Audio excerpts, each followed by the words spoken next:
Et salut à tous mes petits orques, c'est Dragor. On se retrouve aujourd'hui pour un nouveau petit top 10 d'animés. Aujourd'hui, je vous propose un top 10 un peu spécial. Comme vous l'avez vu dans le titre, on va parler des animés de sport. Et petit spoil, on va parler de beaucoup de sports différents. Vous connaissez la chanson, mais je la redis au cas où, ce top 10 est un top 10 de mes préférences et est donc 100% subjectif. Je ne veux pas d'embrouille dans les commentaires. Enfin, je vous invite aussi à me suivre sur mes réseaux qui sont dans la description et en commentaire épinglés. Maintenant que j'ai précisé ça, je pense qu'on peut commencer. Allez, c'est parti. Hop, surprise, la vidéo ne commence pas tout de suite. Je vous coupe 30 secondes pour vous informer que vous êtes 95% à regarder mes vidéos sans être abonné. Honnêtement, je trouve ça vraiment dommage, donc si vous appréciez mon contenu, abonnez-vous, cela aiderait fortement le bon développement de la chaîne. Enfin, on n'oublie pas le petit like avant de commencer s'il vous plaît. Maintenant c'est parti pour la vidéo. Pour la 10e position, Free. Free nous immerge dans le monde de la natation et nous conte l'histoire de Haruka Nanase, un passionné de natation.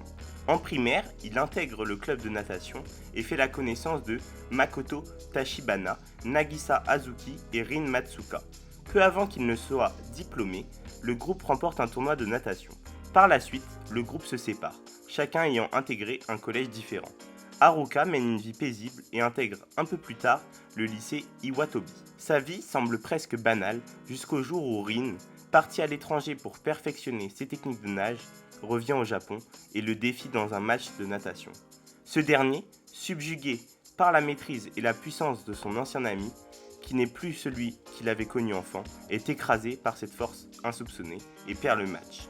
Malgré tout, Rin reste profondément insatisfait de sa victoire, persuadé qu'il n'a pas réellement gagné, et rejoint le club de natation de son lycée pour défier à nouveau ses anciens camarades. Ceux-ci vont fonder leur propre club de natation avec un 4e membre, Rei Ryugatsu, qui ne sait pas nager, entre parenthèses, et ça c'est vraiment une dinguerie pour un animé de nage. À eux 4, ils forment le groupe de natation du lycée Iwatobi, où l'amour de la nage et amitié s'entremêlent. Ensuite, c'est au tour d'Initial D. Le résumé est le suivant. Au mont Akina, les courses entre pilotes chevronnés ne cessent de se dérouler tous les week-ends. Mais l'équipe locale, des Speed Stars, semble dépassée par l'arrivée massive de nouvelles stars du volant. Devant l'impossibilité de relever un défi qui leur est proposé, une seule solution apparaît. Croire en la légende urbaine selon laquelle un mystérieux pilote local dévale la montagne à toute allure. Sauf que personne n'irait soupçonner Takumi Fujiwara, un lycéen de 18 ans assez rêveur et ne connaissant rien aux voitures, d'être ce génie du volant. Le jeune homme ne fait que livrer le tofu familial dans la région. Par conséquent, il connaît les routes du coin par cœur et les arbore au volant de sa Trueno 86, une vieille voiture encore performante à une vitesse hallucinante. En 8e position, Run with the Wind. C'est un animé de sport qui concerne l'athlétisme. L'athlétisme, c'est un sport que j'adore, donc ça me fait plaisir de voir un animé sur ça. Le résumé, je vais vous le faire tout de suite. Des étudiants s'entraînent pour participer à la plus grande course de relais universitaire du Japon. Cette course est un véritable marathon, long de plus de 217 km, et ça, c'est pas rien, vous vous en doutez. Cette épreuve est mythique, car elle se déroule entre la ville de Tokyo, donc une énorme ville au Japon, et Hakone. On va donc suivre les péripéties du groupe d'étudiants dans leur entraînement pour ce marathon. Pour continuer, en 7e position, Ace of Diamond. Cet animé raconte l'histoire de Eijun Sawamura, qui est un collégien de 15 ans, très doué au baseball. Malheureusement, il étudie dans un petit établissement de campagne et le club de son école est plus que nul. La dernière saison a d'ailleurs été désastreuse et la dernière défaite n'a été que le prétexte d'une nouvelle bagarre. Cependant, et malgré tout, Eijun est repéré pour ses talents de lanceur par une grande école de Tokyo. Une place lui est donc proposée dans un lycée prestigieux de la capitale nippone, mais Eijun est réticent à l'idée de partir. En 6e position, donc vraiment pas loin du top 5, All Out. Kenji Gion est un lycéen intrépide et fonceur. Lors de sa rentrée des classes, il choisit de rejoindre le club de rugby malgré sa petite taille. Loin d'être découragé par son 1m59, l'adolescent va tout faire pour s'intégrer dans cette équipe. Cette rencontre avec les autres membres du club va le pousser à se dépasser afin que son équipe devienne la meilleure du Japon. Pour la 5e place, donc la moitié du top, Hajime no Ippo. Cet animé raconte l'histoire de Ippo Makurunochi, qui est un jeune garçon de 16 ans, tout ce qu'il y a de plus ordinaire. Il passe son temps libre à aider sa mère à tenir son affaire de pêche. De ce fait, il n'a pas d'amis. Un jour, alors qu'il vient de se faire maltraiter par une bande de jeunes plus âgés que lui, Takamura, un des plus grands boxeurs, lui vient en aide et l'emmène dans son club de boxe pour le soigner. Une fois remis sur pied, Ippo s'essaye à la boxe, suite à une proposition de Takamura, et il se relève, posséder une force incroyable. Takamura, subjugué par la force du jeune garçon, lui propose de venir s'entraîner dans son club. Ippo découvre alors en lui une véritable passion pour la boxe.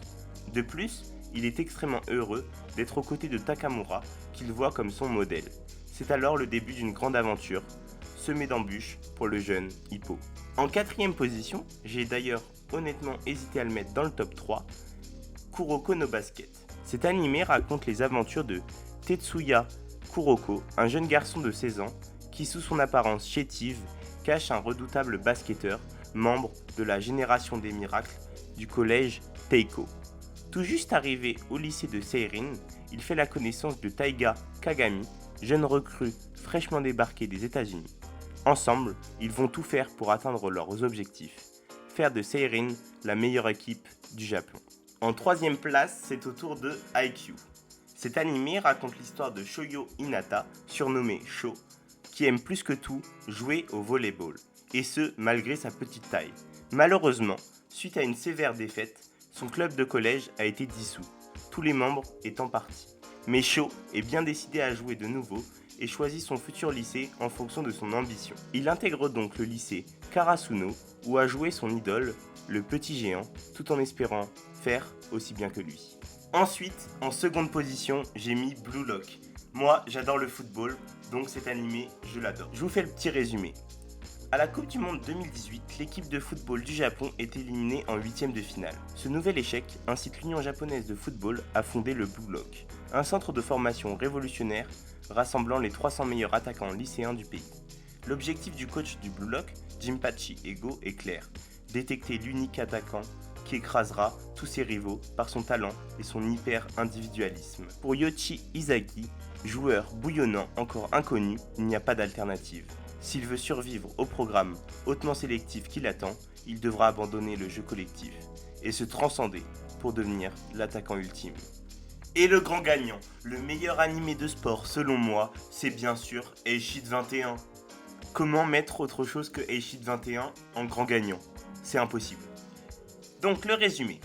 Sena Kobayakawa, le héros de l'histoire, est un jeune homme frêle et craintif. À force de jouer les larbins pour les autres, il a acquis une vitesse de course phénoménale. Dès son arrivée au lycée, il est remarqué par Yoichi Hiruma, le démoniaque quarterback de l'équipe de football américain de son lycée, les Damon Devil Bats.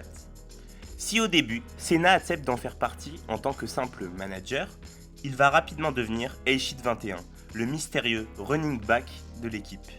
Incognito, derrière sa visière teintée, il est grâce à sa rapidité l'arme secrète des Devil Bats.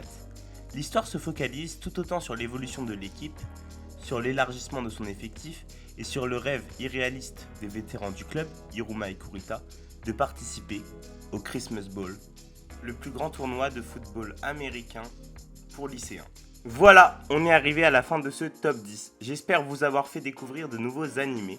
Comme d'habitude, si j'ai oublié des animés de sport que vous aimez, n'hésitez pas à me le dire en commentaire.